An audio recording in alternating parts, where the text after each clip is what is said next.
Darius Reed was 42 years old, 6'2", and had spent the last 15 years believing that if you built something honest, with your hands, your word, and your name, the world would treat you accordingly. He was wrong, and he would find that out on a Tuesday evening in Buckhead, Atlanta, carrying a brown paper bag of soul food from a restaurant on Piedmont Road, walking through a front door that should have been locked. It wasn't. What he found inside that house would unravel 11 years of marriage in about 45 seconds. But here is what nobody knew yet, including his wife. Darius Reed had already started paying attention, and a man who pays attention quietly is the most dangerous kind. It was late October, one of those Atlanta evenings where the heat finally breaks and the air smells like fallen leaves and somebody's barbecue grill 2 streets over. The sky had that deep bruised purple you only get in the South just before dark settles in completely. Darius had been on a construction site in Midtown since 6 that morning, managing a crew of 14 men pouring foundations for a mixed-use development on 10th Street. His boots were dusty. His shoulders ached in that good, solid way, the kind that tells you that you earned your tiredness. He hadn't called ahead. He wanted to surprise her. My wife had been stressed lately, or so she said. Client meetings running long, vendor calls going sideways, the usual friction of managing the marketing side of Reed Development. So Darius had stopped at their favorite spot, a little soul food place tucked off Piedmont Road that had been feeding Atlanta families since 1987, and ordered her smothered pork chops with dirty rice and a slice of sweet potato pie. The kind of dinner that says I see you without saying a single word. Looking back, he might have noticed things earlier. The way she had stopped humming in the kitchen the past few months. The way a Friday evening that used to be theirs had quietly, without announcement, become a late meeting. Small absences, the kind a man who trusts his wife tells himself mean nothing. He pulled into the driveway on Valley Road. The living room light was on. The front door was sitting slightly open. He thought nothing of it. He pushed the door open with his shoulder, the paper bag warm against his arm. And then he stopped. Khalil Brooks was sitting on Darius's sofa, wearing Darius's gray hoodie, holding a glass of wine. He was 35, well-dressed underneath the borrowed hoodie, carrying the kind of smooth, untested confidence that certain men wear like cologne. He looked comfortable, settled, like a man sitting in his own living room. Aaliyah was beside him, her hair slightly undone, laughing at something Khalil had said. Not the polished, social laugh she used at client dinners. The other kind. The kind that lives in the body. The kind you only give to people you are no longer trying to impress. She startled when she saw Darius, jumped to her feet. "Baby, you're home early." Darius's eyes moved slowly across the room. Not from panic, from habit.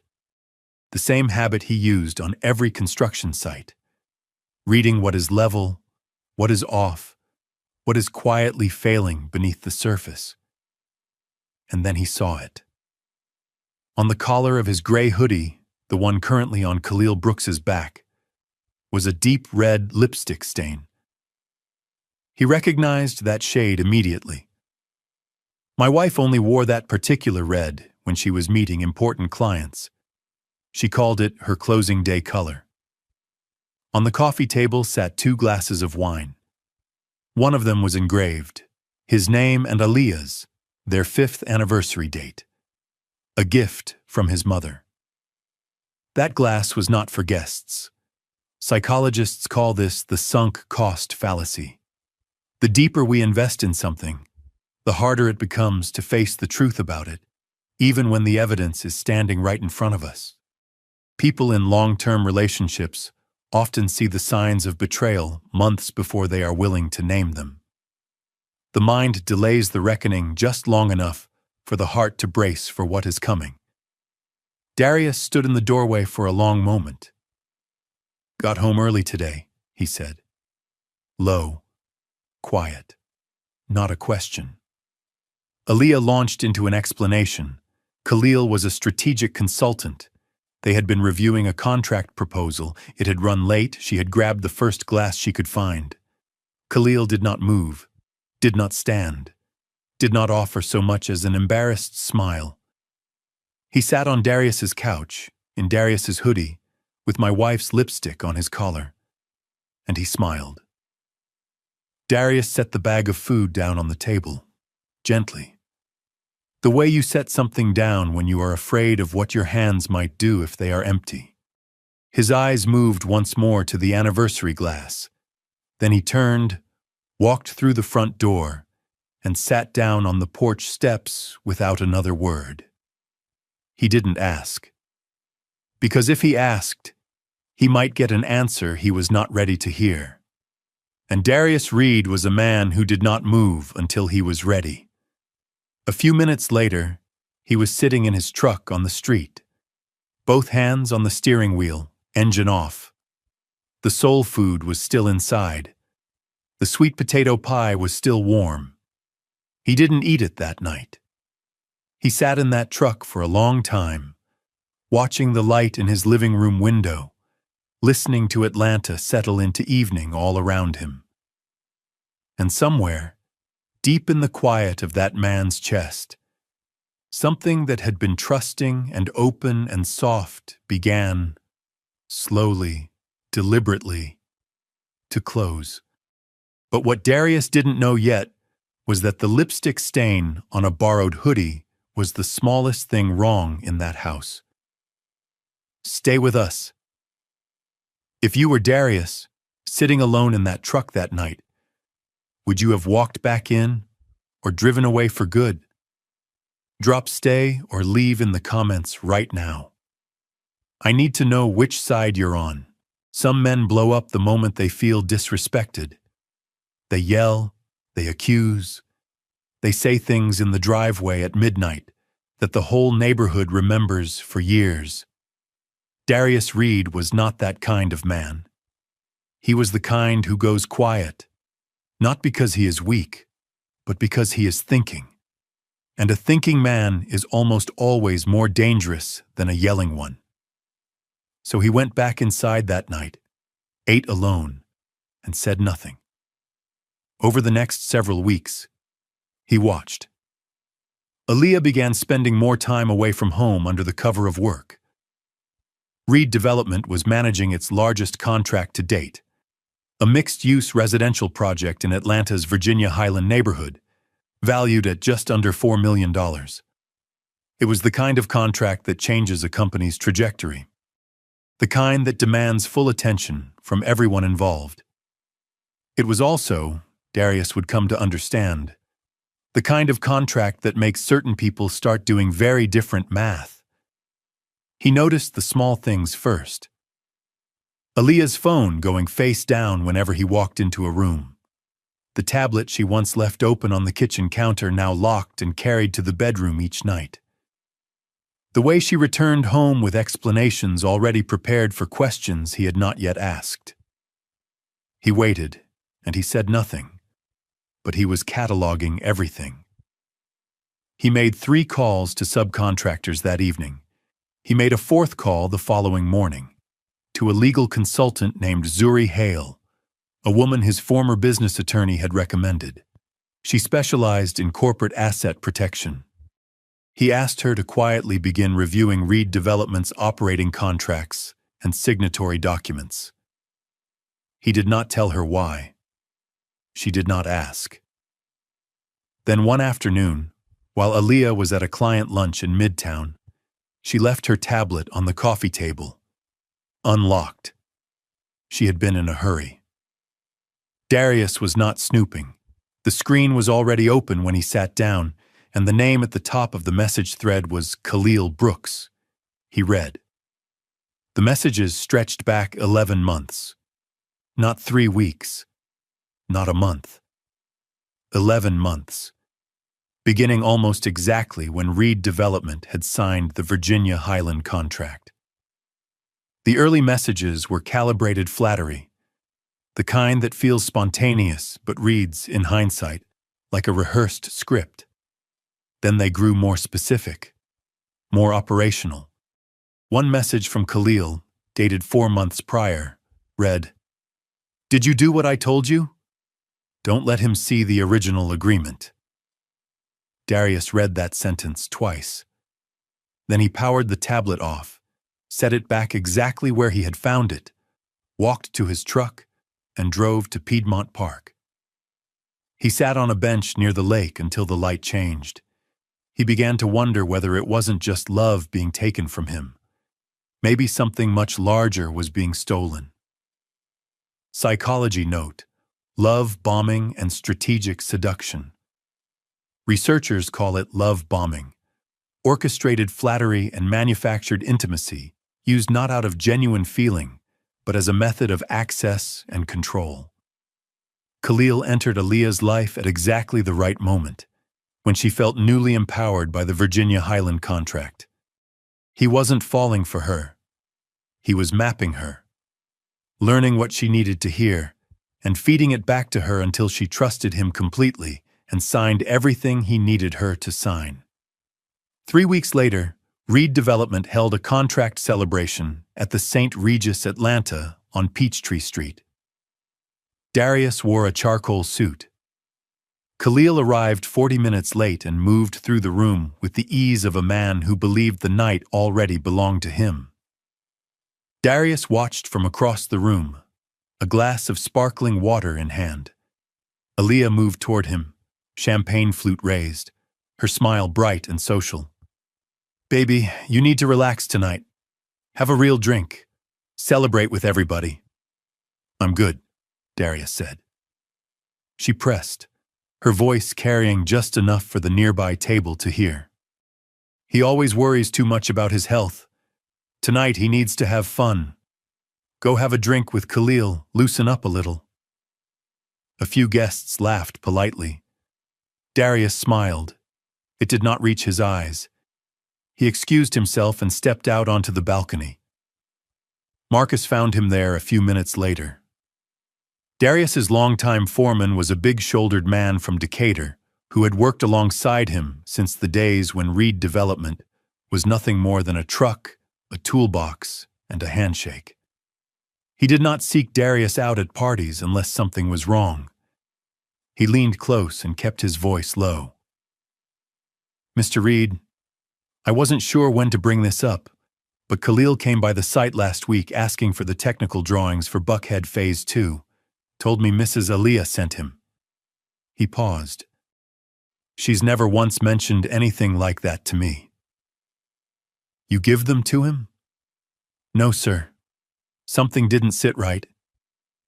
Darius placed a hand briefly on Marcus's shoulder. "Good man." That night, after driving home from the party, Darius turned around and went back to the Peachtree Street office. He let himself in with his key, still his key for now, and spent 40 minutes mounting a small security camera near the filing room. He placed it in plain sight on the wall bracket. He told himself it was general security, but he knew what it was. It was the kind of thing a man does when he has stopped trusting what he already suspects. Marcus had noticed once that Darius kept a photograph in the chest pocket of his work jacket, an old one, slightly worn at the corners. He never asked about it. Some things a man carries for reasons that are entirely his own. 2 nights after the party, Aaliyah sat across from Darius at the kitchen table and slid a manila folder toward him. She was dressed as though she had somewhere to be afterward. Her voice was composed, rehearsed. "I want a divorce," she said. "I had an attorney draw this up." The settlement proposed a 60-40 split. The attorney's letterhead matched a firm name Khalil had casually mentioned at a dinner party 6 months prior. Darius read every page. Psychologists call this economic coercion by proxy. using a trusted partner to unknowingly transfer assets on behalf of a third party. The victim becomes the instrument of their own undoing, while the predator's hands stay entirely clean. Aaliyah didn't understand the clause. She signed what she was guided to sign, by a man she fully believed was on her side. Buried in the legal language near the back was a clause stating that the company's intellectual property and subcontractor list would belong to whichever party was named in the current primary operating contract. To a casual reader, it looked like standard language. To Darius, it was a blueprint for a theft. He set the folder down. "You really prepared for this," he said softly. Aaliyah flinched, just barely, but he saw it. He closed the folder. A long pause, the kind that fills a room. "I'll sign," he said. She blinked. She had not expected that. What she did not know, could not have known, was that while she was assembling that settlement folder, Darius had already been making quiet calls. Marcus had already talked to the crew. 3 of the most critical subcontractors had already told Darius, in their own plain words, that they did not work for a name on a contract. They worked for the man they trusted. He had already begun building the next thing. She just did not know it yet. He agreed to walk away. What Aaliyah did not understand was that when Darius Reed walks away from something, he takes with him everything that was ever truly his, and not a single page of paperwork can stop that. Here is the thing about a man who builds for a living. He understands foundations. He knows that what looks solid on the surface can be sitting on nothing underneath. He knows that the most dangerous damage is always the kind you cannot see, the kind that hides until the structure above it finally gives way. Darius Reed understood foundations better than anyone. So when he said he would walk away, he meant every word. He just did not mean it the way Aaliyah thought he did. Within 2 weeks of signing the separation paperwork, Darius had quietly incorporated a new company. Legacy Reed Construction. Not out of bravado, out of intention. Legacy meant something to him. It meant you built things that outlasted the drama, the betrayal, the years spent trusting the wrong people. It meant the work was always larger than the wound. He took nothing from Reed Development that was legally bound to it. Not the signed contracts, not the company vehicles, not the desk chairs in the Peachtree Street office. He took only what no document had ever been able to contain: his knowledge of every site, every subcontractor's particular strength, every vendor relationship built over 15 years of showing up on time and paying people exactly what he owed them. Marcus came with him. 3 other key crew leaders followed, and one by one, quietly, so did the subcontractors. Not because Darius asked, because when those subcontractors received calls asking whether they would continue working on Reed Development projects without Darius overseeing operations, to a man, every single one said no. No explanations, no negotiation, just no. No press release, no confrontation. The loyalty simply moved, like water finding its own level. What Darius carried out, and what Khalil never grasped, is what sociologists call social capital. Trust and credibility built through years of consistent, ethical behavior. It cannot be transferred by contract or purchased with a company name. You cannot own the fact that Marcus drove 2 hours through a rainstorm simply because Darius Reed asked him to. Social capital is a direct reflection of character, and that is one currency Khalil had no way to counterfeit. Meanwhile, Aaliyah and Khalil moved quickly. They had the name, the office, the Peachtree Street address.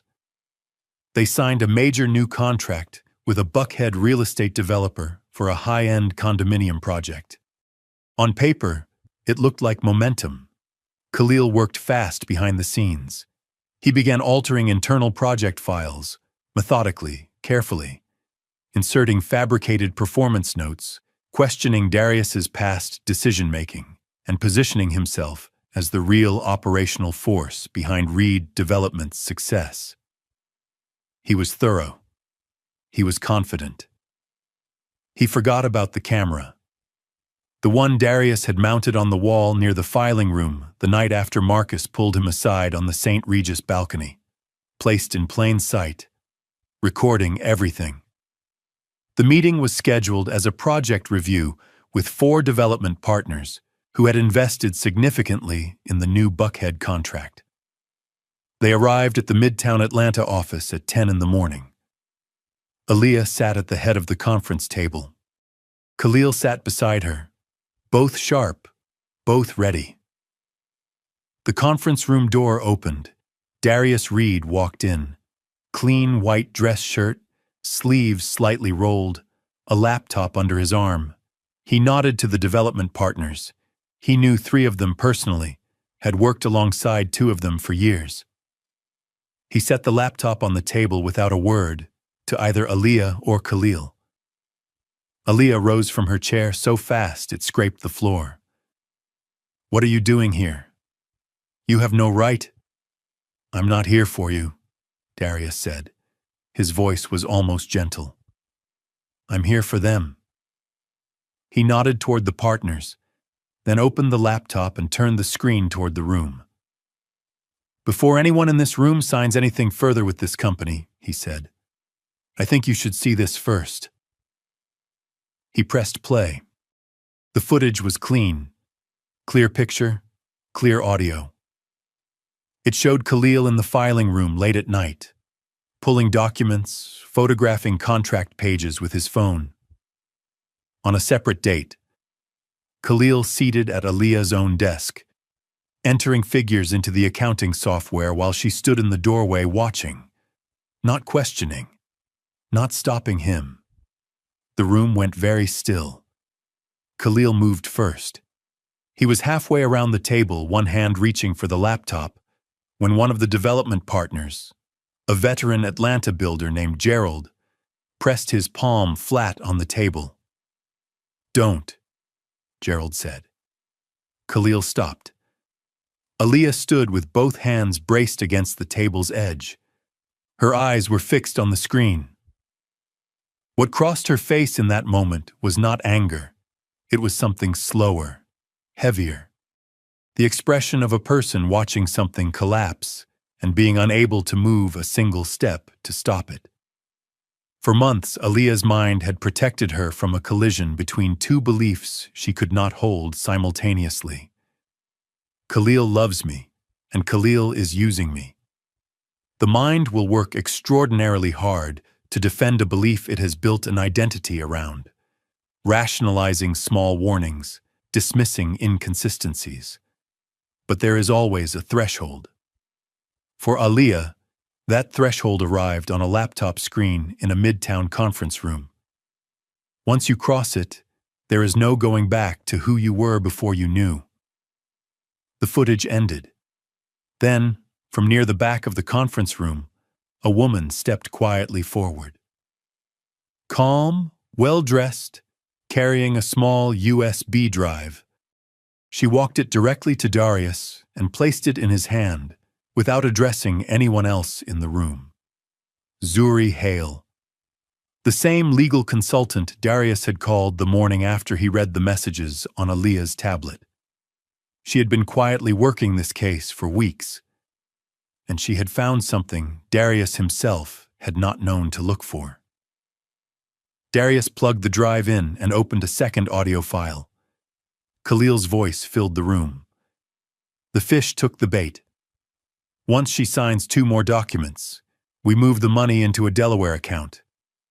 She thinks she's getting a business partner. She's getting a bill. On the other end of that call, someone laughed. The recording ended. The silence that followed was the complete kind. No shifting in chairs, no throat clearing. Just the sound of 4 investors recalibrating everything they thought they knew about the room they were sitting in. One of the female partners reached for her phone. Gerald was writing in his notepad before the echo had fully faded. Khalil looked toward the door. "I'm not finished with you," Darius said. The words were quiet. Not a threat, a simple statement of fact. The meeting ended quickly. The development partners gathered their things and spoke quietly among themselves in the hallway. Two of them stepped aside with Darius. Not one of them addressed Khalil on the way out. A few minutes later, Darius and Zuri were sitting in his truck in the parking deck on West Peachtree Street. The midday traffic hummed outside. Zuri turned the USB drive once between her fingers. "Do you want to hear the rest?" She asked. Darius looked straight ahead at the concrete wall of the parking deck. A long pause. "Not yet," he said. He started the engine. She said nothing further. She understood, and she did not push. That was one of the first things Darius had noticed about Zuri Hale. She offered information. She offered presence. Then she waited, patiently, for you to decide what to do with both. He appreciated that more than he could have put into words. The recording was only half the story. Because while Khalil was being exposed in that conference room, he was already, across town, doing something far worse. There is a kind of cruelty that is worse than anger. Anger is hot. It flares, it burns, and then it burns itself out. But what Khalil Brooks practiced was never anger. It was calculation, cold, patient, premeditated. The kind that smiles at you over a dinner table while silently cataloging everything in the room that might be worth taking someday. And when the walls began closing in, he did not panic. He executed. In the truck, Darius drove without a destination for a while. He was not triumphant. He was not relieved. He was simply a man carrying the full weight of what he now knew, which is not a light thing, even when you have been preparing for it for weeks. By the time he reached Decatur, he had made the decision to finish what he started. And across town, while Darius was still driving, Khalil was already at the bank. By that same afternoon, while the development partners were still processing what they had witnessed in that conference room, Khalil had withdrawn $420,000 from the Reed Development operating account. Not a wire transfer with a processing delay, not a check that could be stopped. An immediate electronic transfer to a private account. He was out of Atlanta before sunset. Behavioral researchers call this the planned exit sequence, a pre-scripted set of actions the predator maps out before the relationship even begins. The conference room exposure was not a surprise to Khalil. It was simply the signal that his timeline had accelerated. The funds were already organized. The destination was already arranged. He was never emotionally invested in Aliyah. He was operationally invested in her. The moment her usefulness expired, so did his presence. That evening, Darius sat at the kitchen table in his Decatur apartment, reviewing the bank records Zuri had helped him access through their attorney. A cup of coffee had gone cold at his elbow. Outside, the neighborhood was quiet. He found something that made him set everything down carefully. There was not one power of attorney. There were three. Each one had arrived with a plausible explanation. The first, a tax deadline, Khalil said, that required someone to act quickly if Aliyah was traveling. The second, a refinancing opportunity on the company's credit line. Time-sensitive, routine, nothing unusual. The third had been signed over breakfast one distracted morning. Aliyah had been feeling unwell that week, her mind elsewhere, and she had not read past the header. Khalil had timed it well. He always timed things well. On the third document, the most recent with the widest scope, there was a date discrepancy. Aliyah had signed it on February 3rd. but in her own handwriting, she had written March 3rd. Under normal circumstances, that error would have created grounds to challenge the document's validity. A responsible attorney would have corrected it before filing. Khalil had never corrected it. He had kept the error in place deliberately, as a tool for creating legal ambiguity if the document were ever questioned, buying himself time while the money moved. Darius looked at that date for a long time. Then he said quietly, to no one in the room, "She didn't know. Not she is innocent. Not it doesn't matter. Simply, she did not know what she had been guided into signing. She had extended total trust to a man who had engineered that trust from the beginning, and he had used it the way a calculated hand uses a borrowed tool." Zuri was sitting across the table. She waited, as she always did. Finally, Darius said, "But now, it doesn't matter anymore." He closed the laptop. Researchers draw a clear line between forgiveness and reconciliation. Forgiveness is internal. It releases the injured person from the ongoing cost of sustained anger, and it does not require the offender to deserve it. Reconciliation is something else entirely, requiring demonstrated change and rebuilt trust over time. Darius chose to understand that Aaliyah had been manipulated. That understanding let him release the weight of resentment, without reopening any door. Within the week, the legal consequences spread like a current through still water. The development partners had already contacted their attorneys. Gerald had filed a formal complaint. The power of attorney documents were under review, and then, one by one, the subcontractors sent their notices. Marcus's crew, the electrical team from East Point, the HVAC contractors out of College Park, the concrete company from Norcross that had poured every Reed development foundation for 11 consecutive years. Each sent clean, professional written notices declining to continue service under the current company leadership. No drama, no ultimatums, just letters and then silence. The Buckhead condominium project stalled within days. The Virginia Highland contract entered a dispute hold. The developer who had recently signed with Alaya and Khalil started asking operational questions that no one remaining at Reed Development could answer. The company had not been attacked. It had simply been vacated by everyone whose presence had ever made it real. Then came the phone call Aaliyah was not ready for.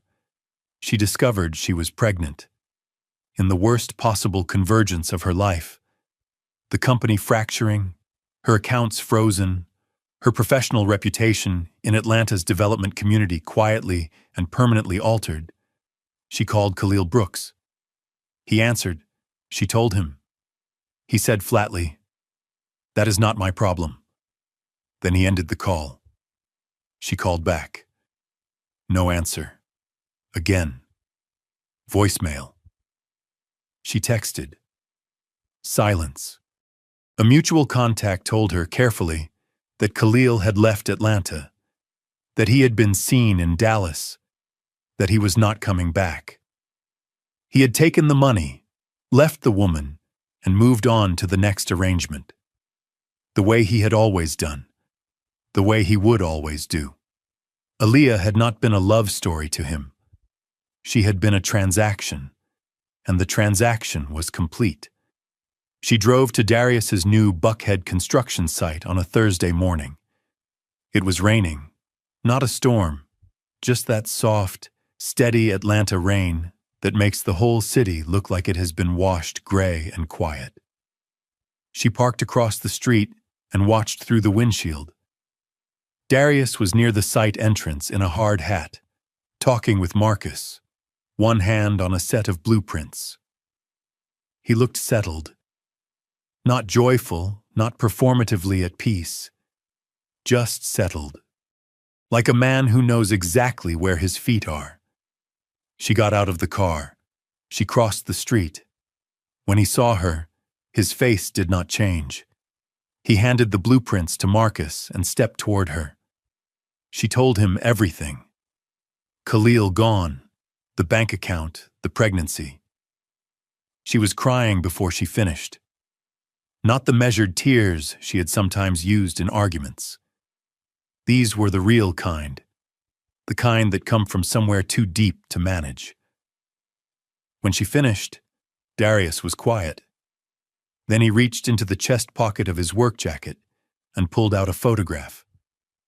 It was from early in their marriage, a backyard cookout around year 2. Aaliyah was laughing at something he had said. Darius had his arm around her shoulder. Both of them looked open, easy, full of something that used to exist between them. The photo was slightly worn at the corners. She took it with both hands, looked at it. And then she noticed something. In the picture, she was wearing her original wedding ring, the thin gold band with the small inset diamond that Darius had saved 3 years to buy. The ring on her finger now was different. A larger setting, she had replaced it with 2 years into their marriage. She had told him she wanted an upgrade. He had said whatever made her happy. She had not thought about the original ring in years. She held the photo for a long time without speaking. "Darius," she started. He gently took it back and slid it into his pocket. "You asked for a divorce because you wanted something better," he said. His voice was quiet and even. "Now you have your answer." A pause. "I'm not angry. I'm just not here anymore." He turned and walked back toward the site. Zuri was standing near the site trailer at the edge of the property, coat buttoned against the rain. Present, calm, and entirely without triumph. She was simply there, in his corner. Darius and Zuri walked toward the site entrance together. My wife stood in the rain. In one hand, she still held her car keys. In the other, nothing. She looked down at her left hand, the ring on her finger catching a gray bead of rainwater, and she did not move for a long time. Sometimes the most complete thing a person can do to someone who has hurt them deeply is simply continue. Continue building. Continue healing. Continue becoming the person they were always meant to be. That is exactly what Darius Reed did next. Darius Reed did not spend a single night plotting revenge. That might surprise you. After everything, the betrayal, the stolen funds, the fabricated company history, the deliberate legal architecture designed to strip everything he had built, a reasonable person might expect a man to simmer in it, to rehearse in the dark the things he should have said and done and caught sooner. He didn't. Not because he wasn't hurt, he was, but he had learned something early. Watching a foreman lose his composure over a bad concrete pour on a sweltering summer morning in his first year in construction. He had learned that anger burns fuel you need for the work ahead. You can spend your energy being furious at the ground for shifting. Or you can shore up the foundation and build something stronger in its place. Darius chose to build. Legacy Reed Construction signed its first major contract in December, a segment of the Piedmont Park Conservancy redevelopment project in Midtown Atlanta, covering green space renovation and pedestrian infrastructure improvements along Monroe Drive.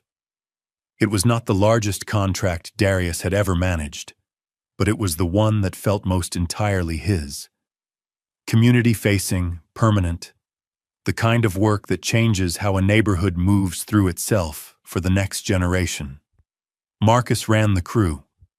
The subcontractors who had walked away from Reed Development showed up on the first morning at the Monroe Drive site, tools in hand, without being summoned twice. An electrical contractor named Junior, who had worked alongside Darius for 11 years, arrived with a handshake and 2 cups of coffee. "Couldn't work for nobody else," Junior said simply. Darius nodded and handed 1 cup back. That had always been their language. It still translated. Researchers have documented post-traumatic growth, the measurable improvement in clarity, purpose, and relational depth that can emerge directly from navigating serious adversity. The key is not the absence of pain, but meaning-making. The ability to integrate what happened into a narrative that frames you not as a permanent victim, but as someone who endured, redirected, and rebuilt. Darius did not emerge harder. He emerged clearer, knowing precisely what he valued, because losing the wrong things had illuminated everything worth keeping. Meanwhile, what remained of Reed development came apart gradually and without drama. Aaliyah retained 2 attorneys to untangle the financial damage Khalil had left behind. Legal costs began consuming personal assets she had assumed were insulated. She was eventually forced to sell the condominium on Pace's Ferry Road, the one with the wide back porch overlooking a stand of old oak trees that she used to say felt like peace. The Buckhead condominium project was acquired by a competing developer at a significant loss. The original investor group did not look back. The Georgia investigation moved slower than the money did. By the time a civil freeze order was filed, the $420,000 had already moved through 2 accounts and into a third registered under a different name in Delaware, the same state Khalil had named in his recorded conversation. A detective from the Fulton County Financial Crimes Unit told Darius's attorney plainly, "We know where it went. Getting it back is a different matter." The case remained open. Khalil remained in Dallas. The law, Darius had come to understand, is not always faster than a man with a planned exit. And slowly, in the silence Khalil left behind, the silence of a life she had dismantled for someone who had never seen her at all, Aaliyah arrived at an understanding that no legal proceeding could have delivered. Khalil had never looked at her.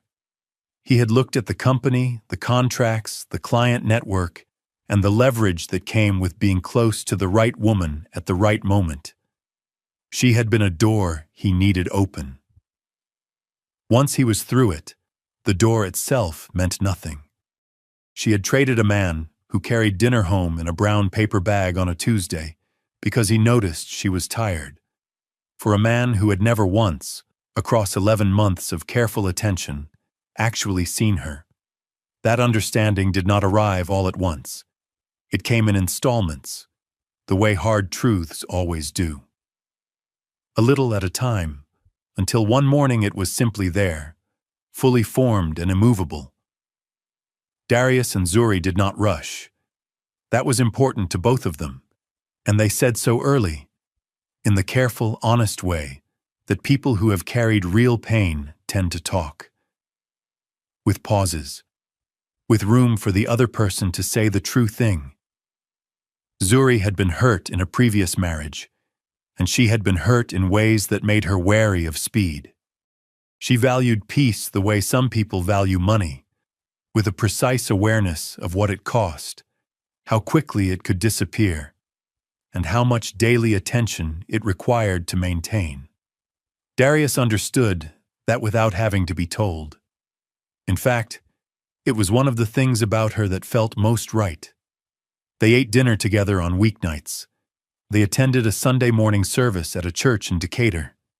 In February, they drove out to Stone Mountain and walked the trail in the cold, talking about construction and loss and the particular Atlanta sunsets that looked like someone tilted a jar of orange paint against the western sky. On the drive home, Darius reached across the center console and took her hand. She did not pull away. In the spring, they planted a crepe myrtle in the backyard of their Decatur home. Zuri's idea. Darius dug the hole himself. They did not make a ceremony of it. They just set the tree in the ground, brushed the soil from their hands, and went inside to make dinner. That is what building sometimes looks like. Not a ceremony, just a quiet choice, made at the same moment by 2 people who have both been through enough to understand what they are choosing. He no longer needed to know what she would do next. For the first time in years, the only question that mattered to Darius Reed was what he himself would do. And he already had his answer. There is a particular kind of evening that only happens in Atlanta in late spring. The heat has not yet turned brutal, so the air is warm without being heavy. The light comes through the kitchen windows at a long, low angle that makes everything inside look a little golden. The kind of light that asks nothing of you except to notice it. On one of those evenings, Darius Reed was at the kitchen table in his Decatur home, reviewing blueprints for a new Legacy Reed project, a community recreation center in East Atlanta Village that the city had commissioned for fall construction. The blueprints were spread wide across the table. A yellow highlighter, a red pen, and a cup of coffee that had gone lukewarm an hour ago sat at his elbow. Outside, a neighbor's wind chime kept a slow, easy rhythm in a breeze that came and went, like it had nowhere particular to be. Zuri was at the counter making dinner. Chicken, rice, something with tomatoes and herbs that smelled like a kitchen somewhere warm and good.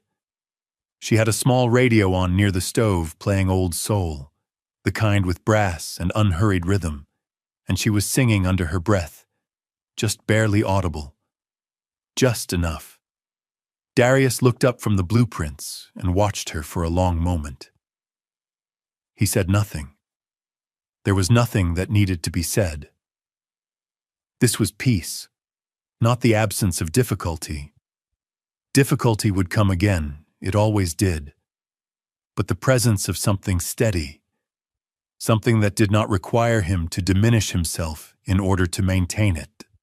Something that would not quietly reposition itself into a threat the moment it calculated an advantage. He went back to his blueprints. Attachment researchers distinguish between anxious attachment, the persistent fear that love may collapse without warning, driving constant performance and self-monitoring, and secure attachment, the quiet ability to simply exist with someone without bracing for judgment or abandonment. What Darius was living in that kitchen was perhaps for the first time in years, the second kind. Not the adrenaline of being chosen, just the steady comfort of being with someone who is not building a case against him. He had stopped turning his thoughts toward Aaliyah, not in a cold or deliberate way, not the kind of silence that comes from building walls. In the way that follows genuine acceptance, the way a chapter closes when you have finally read it completely, and you simply do not need to return to the beginning anymore. He hoped she found her footing. He genuinely did. She was about to become a mother, and her child would need her to be steady. He had watched her work when she decided to commit. She had real capability, real drive. She had simply spent a season of her life offering those things to someone who treated them as instruments rather than gifts. That happened to good people. It did not mean there was no road back for her, but that road was hers to build. His was right here, in the blueprints on the table, in Marcus's steady voice on the phone every morning, in the crepe myrtle in the backyard already showing its first pink buds, in the warm kitchen light and the sound of someone singing softly at the counter. His road was in this quiet. Later that evening, after dinner, Darius and Zuri stood on the back porch for a while. The Atlanta skyline was visible in the distance, that particular scatter of lights that every person who has ever built a life in this city carries somewhere in the chest, like a second heartbeat. He had his arm around her shoulders. Her head was tilted slightly toward him. She said after a comfortable silence, "How's the East Atlanta project looking?" He said, "Like something worth building." She smiled. He felt it more than he saw it. They went inside. They washed the dishes together. They turned off the kitchen light. The blueprints stayed on the table for morning. Psychologists who specialize in relational trauma recovery consistently find that sustainable healing is built through the repetition of ordinary safe moments. Showing up for work, eating dinner with someone trustworthy, standing on a porch at dusk. Those small, accumulated moments are what gradually rewrites the nervous system's expectation of danger. It is not the dramatic scene that heals you. It is the Tuesday evening that asks nothing of you but your presence. This story reminds us of something that no greeting card will ever say out loud. When the person who was supposed to stay doesn't, the silence they leave behind is a specific kind of weight. Not loud, not dramatic. Just the extra coffee cup you still reach for out of habit. The side of the bed that stays made. The Tuesday evenings that used to mean something and now just mean Tuesday.